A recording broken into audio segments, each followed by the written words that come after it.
فداني بروح وهو قدوتي كانت. Yes, I am the one you see in this video, and this is my mother, whose life the occupation soldiers bargained with me over, threatening her unless I returned to them. And this is my story. My name is Jamaluddin Abul Ula, and I'm in my mid-20s.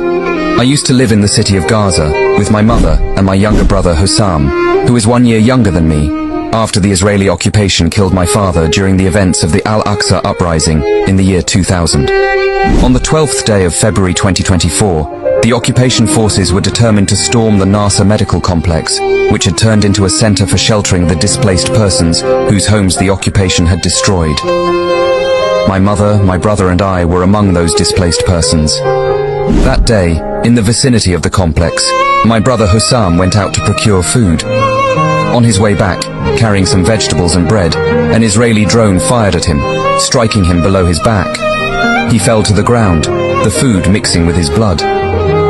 My brother managed to take out his phone and call our mother to inform her about his injury. I was beside my mother at that time, and as soon as I learned what happened, I rushed out like a madman to save my brother.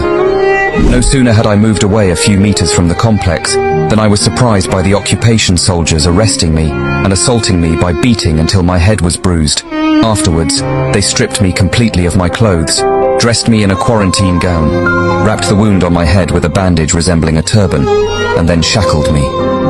An Israeli officer approached me, holding my brother's phone, with my mother's picture appearing on the screen. He said to me, "Isn't this your mother? We have one offer for you. You will go inside the complex now. You will demand that those inside evacuate it within no more than 10 minutes.